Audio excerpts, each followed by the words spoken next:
Assalamu alaikum, this is Sayyid Tahir Ma'am and you are watching my YouTube channel English with Sayyid. If you are new on the channel, please subscribe it, like and share the video. आज हम discuss करेंगे अहमद नदीम कासमी की short story God B pressed, सब तारीफ़ें खुदा के लिए। तो कहानी में हम पहले कैरेक्टर से मिलते हैं मौलवी अबूअल बरकात मारूफ अबूअल। आमदे बल्कि ठाट बाट वाली ज़िंदगी बसर कर रहे थे और सर पे हल्की बादामी रंग की पगड़ी पहनते थे जिसे मशहदी लुंगी कहते थे क्योंकि यह असल में ईरान के शहर मशहद से आई थी। उनकी टोपी का सुनहरी सहरा पगड़ी के ऊपर खूब चमकता होता था। वो हमेशा एक चलने वाली सड़ी अपने साथ रखते थे जो पीतल की सुनहरी पतरियों से आरास्ता एक किस्म का आसा था। वो अपने बालों में खुशबूदार तेल इस्तेमाल करते थे। जब वो गांव की गलियों में से गुजरते थे तो वहाँ उसकी तेज़ खुशबू फैल जाती थी। मौलवी अबूअल की आंखें कदरे उभरी हुई थी। वो उंगलियों में बड़े फिरोजी पत्थर वाली चांदी की अंगूठियाँ पहनते थे। ये अंगूठियाँ दिन में 5 बार वज़ू से पहले उंगलियों से उतारी जाती थीं। फिर उन्हें उसी तरतीब से पहना जाता था और इसमें कोई भी तब्दीली देखने में नहीं आती थी। हर ईद को खुतबे के बाद जब कभी अकीदतमंदों से जमा किए गए 150 से 200 रुपये तक की रकम सूती कपड़े की थैली में धब की आवाज़ के साथ उनके सामने गिरती थी तो वो 40 से 50 रुपये इबादत गुजारों की मौजूदगी में गाँव के ज़रूरतमंद और गरीब लोगों में तकसीम कर देते थे। इस तरह के हर काम के बाद वो कहा करते थे कि बराए करम मुझे दुआ मत दीजिए, अल्लाह ताला कादिर मुतलक को याद रखें, अगर वो पत्थरों में कीड़े पैदा करता है तो उन्हें वहाँ रिस्क भी अता करता है। बराए करम मुझे दुआ मत दीजिए, उसने मुझे क्या नहीं अता किया। सेहत, जहनी सुकून, परेशानियों से निजात, मेरे पास हर वो चीज़ है जिसकी कोई तमन्ना कर सकता है। मुझे इसकी लामहदूद खुदाई नेमतों बड़े ख़जाने से अब मज़ीद किसी चीज़ की ज़रूरत नहीं। बच्चों की तरह जो यके बाद दिगरे तेज़ी से आए, वक्त भी तेज़ी से बदल गया। मौलवी अबूअल बरकात की 3 बेटियां और 1 बेटा था और ज़ेबुन्निसा उसकी बीवी है। अब उसकी पहली बच्ची महरुन्निसा के जूते 1 रुपये में आए थे। अब सबसे छोटी बच्ची के जूतों के लिए उसे 6 रुपये अदा करने को कहा गया। जब उन्होंने शिकायत की तो जूता साज ने कहा, मौलवी जी मैंने आपकी खातिर ज़्यादा दाम नहीं लगाए, अगर कोई और होता तो मैं आसानी से 10 रुपये दिलवा लेता। चमड़े की कीमत आसमान को छू रही है। कीमतें इस कदर अचानक बढ़ी हैं कि यूँ महसूस होता है जैसे मुल्क भर की गायें और भैंसें को काफ बेच दी गई हैं। मेरी लागत 5 रुपये 12 आने हैं। यकीन करें मेरा मुनाफा सिर्फ 4 आने हैं। चलें छोड़ें मौलवी जी, मायूस ना हो, दरख्वास्त है मुझे मामूली सी 4 आने भी ना दें। मेरी इन खूबसूरत जोड़ों पर जो लागत आई है सिर्फ वही ले लूँगा। अगर मैं झूठ बोल रहा हूँ तो मुझ पर खुदा की लानत हो, मैं किसी जोहड़ में डूब मरूँ, मुझे अच्छा कफन दफन भी नसीब ना हो। दुआ की बदौलत खुदा से ज़रूरियात ज़िंदगी का हसूल मुमकिन होता तो मौलवी अबूअल अपने ख़ानदान के सबसे छोटी बेटी उम्दा के जूतों के लिए खुदा से दुआ कर लेते। रात को उन्होंने अपनी अहलिया से मशवरा किया लेकिन जवाब देने की बजाय उसने उम्दतुन्निसा के नन्हे नंगे पाँव दिखाने के लिए लिहाफ का सर उठा दिया। वो नाजुक पाँव देखकर मौलवी अबूअल किसी बच्चे की तरह फूट फूट कर रोने लगे। अगले दिन सुबह की नमाज के बाद वो जूता साज के पास गए और उसे 5 रुपये 12 आने अदा किए और जूते खरीद लिए। उसकी दुकान से निकलते हुए उन्होंने अल्लाह ताला को गवाह बनाते हुए कसम खाई कि वो कभी नस्वार इस्तेमाल नहीं करेंगे जो उन्हें बहुत पसंद थी। अब मौलवी अबूअल बरकात की पहली बेटी महरुन्निसा जब 14 साल की हुई तो मौलवी अबूअल की दुआएं ज़रूरत से ज़्यादा लंबी हो गईं। माह रमज़ान में जब वो हस्बे मामूल रात को नमाज की तरावी की इमामत कराते तो वही मौलवी अबूअल जिन्होंने कभी कोई गलती नहीं की थी वो कुरान हकीम की एक से दूसरी आयत को भूलने लगे। लाशऊरी तौर पर नमाज की एक ही रकत में एक ही पारा फिर से दोहरा देते। सूरत हाल देखते हुए डिस्ट्रिक्ट बोर्ड के एक मेंबर चौधरी फतेहदाद ने सरजनिश की तो मौलवी अबूअल का दिल किया कि उन्हें चीख कर जवाब दें, चौधरी साहब आपके यहाँ तो लड़कों की कतार लगी हुई है, अगर आपके यहाँ कोई लड़की होती तो आप समझ जाते कि मैं मुक़द्दस किताब के एक पारे को 2 बार क्यों पढ़ा। लेकिन चौधरी फतेहदाद की तनकीद खालिस्तन मजहबी थी क्योंकि वो अमीर, परहेजगार, मुसलमान और गांव का नंबरदार भी था जो कई साल से मौलवी साहब को घी में चुपड़ी हुई घर की पकी रोटियां और दाल के एक मिट्टी का प्याला भेज रहा था। नजराने में बड़ा पाबंद था। अगर किसी वजह से शाम के खाने के नजराने में देर हो जाती तो चौधरी फतेहदाद खुद मौलवी अबूअल के घर खाना लेकर जाता और ताख़ीर के लिए यूँ कहता कि माजरत है मौलवी जी, मुझे निहायत अफसोस है, मेरी बीवी की तबीयत ख़राब थी इसलिए खाना नौकरानी ने पकाया है। निहायत खलूस से मौलवी साहब को रोज़ाना पेश किए जाने वाले नजराने को अपनी रोज़ाना की इबादत का हिस्सा समझता था। अब अपने खामद की बढ़ती हुई जिम्मेदारियों को देखने के बाद ज़ेबुन्निसा जो मौलवी अबूअल बरकात की बीवी है उसने गांव के नन्ही बच्चियों को कुरान पाक की तालीम देना शुरू कर दी। जुमेरात को जब हर लड़की रोटी पर थोड़ी सी शक्कर रख के लाती तो ज़ेबुन्निसा कम अज़ कम 2 टोकरियाँ इकट्ठे कर लेती। ये छोटी टोकरियाँ घर की पकी रोटियों के टुकड़े जमा करने के लिए इस्तेमाल होती थीं। लेकिन ताहम अब भी मसला वही था, रोटियों से पेट तो भर जाता था लेकिन तन ढांपने के लिए कपड़ों की भी ज़रूरत थी।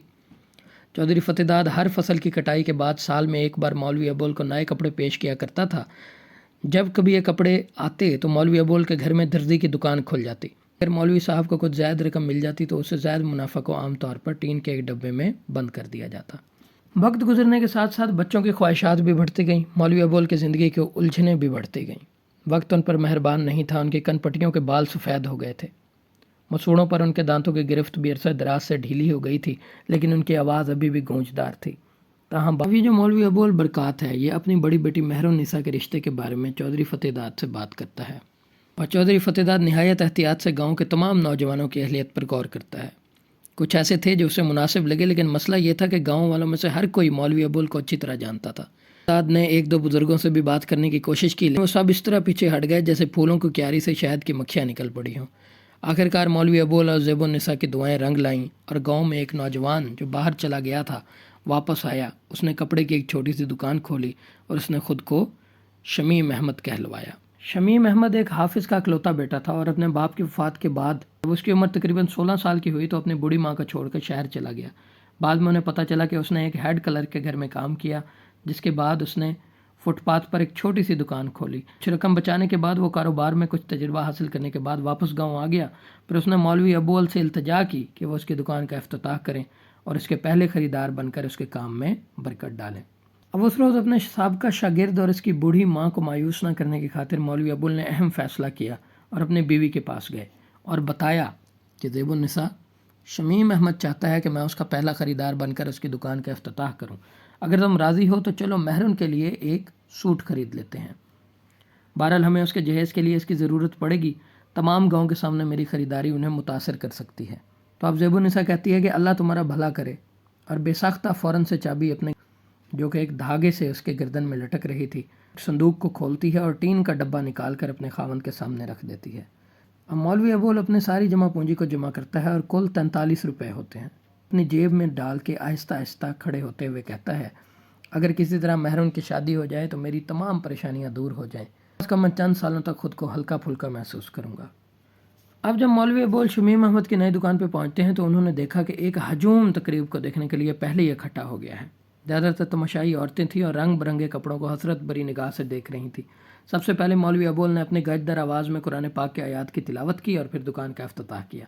फिर उन्होंने गुलाबी रंग का कपड़ा मुंतखब किया जिसमें पीले नुक्तों के दरमियान खूबसूरत फूल नीम नुमायाँ थे। अब मौलवी अबोल बरकात कहते हैं कि मुझे इसमें से एक नौजवान खातून के लिबास के लिए कपड़े की ज़रूरत है। खुशी से सरशार होकर शमीम अहमद अपना नापने वाला गज़ उठाता है और आहिस्ता से बिस्मिल्लाह पढ़ के 7 गज़ कपड़े की पैमाइश कर देता है। कपड़ा काट के उसको निफासत से तह लगा के मौलवी साहब के सामने यूँ पेश करता है जैसे तोहफ़ा दे रहा हो। तो अब मौलवी साहब कहते हैं कि मुझे इसके लिए कितनी रकम देनी होगी। पहले तो शमीम अहमद थोड़ा सा हिचकिचाता है, एहतराम में अपनी हथेलियाँ मसलता हुआ गला साफ़ करता है और कहता है, जनाब 6 रुपये फ़ी गज़ के हिसाब से 42 रुपये बन जाएंगे। अल्फाज किसी बम की तरह मौलवी अबोल के ऊपर गिरते हैं। अचानक उन्होंने महसूस किया कि जैसे खानों में रखे हुए थान के थान उनके ऊपर गिर गए हैं। 43 रुपयों में से उन्होंने 1 रुपया रख लिया और जल्दी से बकाया रकम शमीम अहमद को थमा दी। शमीम अहमद ने खुशी से सुर्ख होते हुए कहा कि आपका शुक्रिया जनाब, आपकी बड़ी करम नवाजी कि आप मेरे पहले गाहक बने। मैं इसको अच्छा शगुन समझता हूँ। इसी वजह से तो मैंने आपको कोई रियायत नहीं की, लेकिन मैं आपका आजिज़ खादिम हूँ जनाब। खुदा ने चाहा तो मैं जल्द ही किसी और तरीके से इस कमी को पूरी कर दूँगा। अबोल कपड़े का थान बगल में दबाता है और चलने के लिए उठ खड़ा होता है और मुस्कुराते हुए शमीम अहमद को दुआ दे के घर की तरफ निकल पड़ता है। चंद दिन के बाद एक शाम किसी ने दरवाजे पर दस्तक दी और जब मौलवी अबोल देखते हैं तो दरवाजे पर शमीम अहमद होता है। अब मौलवी अबोल के कानों में सनसनी सी दौड़ गई और उसके जहन में एक ख्याल आया। अपनी दहलीज पर शमीम अहमद की दरख्वास्त सुनने के बजाय वो मुड़े और शमीम अहमद इब्तदाई सलाम करने के बाद मौलवी साहब से हिचकिचाते हुए कहता है कि मुझे कोई राज की बात कहनी है। अब दोनों मस्जिद की तरफ चल पड़ते हैं। मस्जिद के एक सिरे पे बने हुए कमरे में दोनों जाके बैठ जाते हैं। ये तारीक सा कमरा था, आम तौर पर खलवत की इबादत के लिए इस्तेमाल होता था। मौलवी अबोल कमरे में चले गए। उन्होंने खुश्क टहनी को आग लगाई और फिर उसकी मदद से मिट्टी का दिया जला दिया। शोला लम्हा भर के लिए टमटमाया, फिर हमवार हो गया। शमीम अहमद अब घबराहट से टमटमाते हुए शोले को देख रहा था। शमीम अहमद ने निगाहें नीचे कर ली, लम्हा भर के लिए हिचकिचाया और फिर जवाब दिया, अगर जनाब इजाज़त दे तो बात शुरू करूँ। मौलवी अबोल नौजवान की हौसला अफजाई करने के लिए उसकी पुश्त पे थपकी देता है। शमीम मुतमईन हो गया लेकिन घबराहट पर काबू न पा सका। फिर आखिरकार हौसला करते हुए उसने गला साफ किया और धीमी आवाज़ में बात शुरू की। दरअसल ये काम मेरी वालदा को करना चाहिए था, لیکن ان کی طبیعت ٹھیک نہیں، اس وجہ سے میں خود آیا ہوں۔ اور مولوی ابول سے درخواست کرتا ہے کہ مجھے اپنے غلامی میں لے لیں اور اپنا بیٹا بنا لیں۔ یقین نہیں آ رہا تھا، اس لیے انہوں نے دوبارہ پوچھا کہ بیٹا بنانے سے تمہاری کیا مراد ہے؟ تو شمیم احمد کہتا ہے کہ میرا مطلب ہے اگر آپ کو اعتراض نہ ہو تو میں شادی کی پیشکش کے ساتھ اپنی والدہ کو آپ کے گھر بھیج دوں۔ آپ کا بیٹا یعنی داماد بننا میرے لیے باعث عزت ہوگا۔ یہ سن کر خاموشی سے آنسو مولوی ابول برکات کے رخساروں سے ٹپک پڑتے ہیں اور وہ انہیں اپنے پگڑی کے کھلے سرے سے پوچھتا ہے اور لرزتی ہوئی آواز میں کہتا ہے، اے اللہ، بیٹیاں تیری بے بس مخلوق ہیں۔ شمیم احمد کا ہاتھ پکڑ کے کہتے ہیں کہ وہ شادی کے لیے ہیں، تم میرے عزیز شاگرد ہو، بھائی حافظ عبد الرحیم کے بیٹے ہو، آ جاؤ میرے بیٹے بن جاؤ۔ اور انہوں نے گرم جوشی سے شمیم احمد کو اپنے گلے لگا لیا۔ اب مولوی ابول برکات گھر میں پہنچتے ہیں اور کہتے ہیں کہ خوشی کی وجہ سے آج رات میرے تمام بچوں کو ایک خاص کھانا ملے گا، یعنی روٹے کے ساتھ تھوڑی سی شکر۔ اور اپنی بیوی کو کہتا ہے کہ ادھر آؤ عارف کی ماں، اور اس کو تمام ماجرا سنا دیتا ہے۔ میں تو زیب النساء کو یقین ہی نہیں آتا، لیکن جب انہوں نے قسم کھا کے اس بات کو دہرایا تو وہ رونا شروع ہو گئی۔ اور مولوی ابول برکات اپنے بیوی سے کہتا ہے، زیبن مت رو، آج تو خاص دن ہے، اللہ تعالیٰ نے ہماری دعائیں سن لی، آؤ اس کے آگے سر بسجود ہو جائیں۔ اتنی دیر میں دروازے پہ دستک ہوتی ہے اور مولوی ابول برکات خود دروازے پہ دیکھنے کے لیے جاتا ہے تو وہاں دیکھتا ہے کہ چودھری فتح داد ایک چادر اوڑھے کھڑا ہے۔ اس نے گرم جوشی سے، مولوی مبارک ہو، میری کوششیں کارگر ثابت ہوئیں۔ شمیم احمد ایک اچھا لڑکا ہے، اب بنا تاخیر کیے فیصلہ کر لیجئے، کون جانتا ہے کہ کل کیا ہو۔ اور اپنی چادر کے نیچے سے سوتی کپڑے کی ایک تھیلی نکالی اور مولوی ابول برکات کو پکڑا دیتا ہے اور کہتا ہے کہ میری طرف سے ایک حقیر سا تحفہ ہے جو برائے کرم میری بیٹی کو میری طرف سے دے دیجئے۔ اب دھڑکتے دل کے ساتھ جب مولوی ابول برکات اس تھیلی کو کھولتا ہے تو ایک بڑے سے ریشمی رومال میں نفاست سے بندھا ہوا، بڑے بڑے چمکدار نگینوں سے جڑا ہوا سونے کے جھمکوں کا ایک جوڑا اور 100 روپے کا نوٹ ہوتا ہے۔ اس کے بعد شادی کی تقریبات شروع ہو جاتی ہیں، لیکن کیونکہ یہ مولوی ابول برکات کا گھر تھا، ان کے گھر میں کسی قسم کی موسیقی کی اجازت نہ تھی، اس لیے گاؤں کی لڑکیاں شرمیلی دلہن کے ارد گرد دائرے میں بیٹھ گئیں اور انہوں نے کئی راتیں محبت، دوستی، پھولوں اور ان کی خوشبو کے گانے گائے، جو کہ دیہاتی پنجاب میں جوان مردوں اور عورتوں کے لیے خصوصی اہمیت رکھتے ہیں۔ کہ دوسری طرف شمیم احمد کو اس کی مرضی کے مطابق شادی کی خوشیاں منانے سے کوئی بھی نہ باز رکھ سکا۔ وہ آتش بازی کے مظاہرے کے ساتھ مہرن کو بہانے کے لیے آ گیا، جبکہ سازندے دلکش دھنیں بجا رہے تھے۔ اس رات گھر کے کونے میں کافی سرگوشیوں کے بعد ایک بہت بڑا صندوق کھینچ کر نکالا گیا اور اس کو کھولا گیا۔ اس میں جہیز کی چیزیں تھیں۔ تمام گاؤں والوں نے جو دیکھا وہ دنگ رہ گئے۔ رنگ برنگے کپڑوں سے تو لوگ زیادہ متاثر نہیں ہوئے، لیکن زیورات یہ ناقابل یقین تھے۔ ایک خاص تعویذ ہے جس کے ورد سے انہیں خواہش کے مطابق فرشتوں سے رقم لینے کی خفیہ قوت حاصل ہو چکی ہے۔ ہجوم میں ایک منہ پھٹ عورت بھی ہوتی ہے جس کے خیالات کچھ اور دکھائی دیتے ہیں اور بلند سرگوشی میں کہتی ہے کہ جہیز میں شامل بہت سے چھوٹ کسی ایک عورت کی ملکیت تھی جو جوانی میں ہی وفات پا گئی تھی، یہاں تک کہ کنگن اور سونے کی نتھلی بھی زیبن کی ہی ہے۔ اس نے یقین سے مزید کہا کہ لیکن یہ سونے کے جھمکے، یہ لگتا ہے کہ آسمان سے ہی آئے ہیں، گویا کہ وہ وہاں کا ہی تحفہ ہیں۔ اب تقریبات ختم ہونے کے بعد مہرن کو پالکی میں بٹھایا گیا، خوبصورت سجی ہوئی تھی اور ایک بڑے ریشمی کپڑے سے ڈکی ہوئی تھی تاکہ دلہن سخت پردے میں دلہا کے گھر جائے۔ جب اسے دو طاقتور دیہاتی اٹھا کر چلے تو مولوی ابول ان کے ساتھ چند قدم چلا۔ چپکے سے روتے ہوئے اس کی آنکھیں اور ناک سرخ ہو گئی تھیں، اس کے ساتھ ساتھ وہ پرسکون بھی دکھائی دے رہا تھا۔ اب جب وہ گھر واپس آتے ہیں تو زیب النساء اچانک دروازے کے پیچھے سے نکلتی ہے اور ان کا ہاتھ پکڑ کر زور و قطار رونے لگتی ہے اور مولوی ابول برکات سے کہتی ہے کہ دیکھیے، آپ کو یہ گھر مہر النساء کے بغیر قبرستان نہیں لگ رہا؟ اب مولوی ابول برکات اس کو تسلی دیتا ہے۔ اب چند منٹوں کے بعد زبدہ بھی کمرے سے نکل آتی ہے جو افسردہ دکھائی دے رہی ہوتی ہے۔ اس کے نئے گلابی دوپٹے پر آنسوؤں کے بڑے بڑے نشانات تھے۔ مولوی صاحب اب اپنی بیوی سے کہتے ہیں کہ عارف کی اماں، کیا تم نے نہیں دیکھا؟ ہماری زبدہ اچانک سے بڑی ہو گئی ہے۔ کچھ دیر خاموشی رہتی ہے، پھر مولوی بیوی سے کہتے ہیں کہ پریشان مت ہو، اللہ تعالیٰ بہت رحمان اور رحیم ہے، یقین کھونا گناہ ہے۔ اپنے ارد گرد سے بے خبر مولوی ابول کا ذہن کہیں اور بھٹک رہا تھا۔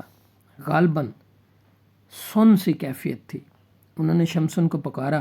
آہستہ سے ان کی تیسری بیٹی آگے بڑھی اور ان کی طرف آنے لگی۔ مہر ان کی شادی کے چند مہینے بعد گاؤں میں لڑکیوں کے لیے پرائمری اسکول کھل گیا۔ ان تمام سالوں میں مولوی ابول کو 2 ذرائع سے جد ہمت ملتی تھی جس پہ انہیں پکا یقین تھا۔ پہلا ذریعہ اللہ تعالیٰ کی ذات تھی اور اس کے بعد چودھری فتح داد۔ یہ یقیناً اللہ تعالیٰ کی رحمت تھی کہ مولوی ابول اور زیب النساء جیسے گناہ گار زندہ تھے، اور یہ کہ ان کے تمام بچے جی رہے تھے اور اس قدر دھوم دھام سے مہر کی شادی ہو گئی۔ تو یہ تھی آج کی شارٹ سٹوری۔ اب 1 بائی 1 اس کے کویسچن آنسر ڈسکس کرتے ہیں۔ Question number 1, what is Elias? What was Abul's full name? Elias means उर्फ. उर्फ से क्या मुराद है और अबूल का पूरा नाम क्या था? तो इसका आंसर है Elias is the name that can be used in place of the real name. Elias यानी उर्फ ऐसा नाम होता है जो असल नाम की जगह इस्तेमाल हो सकता है. मौलवी Abul बरकात was the full name of Elias Abul.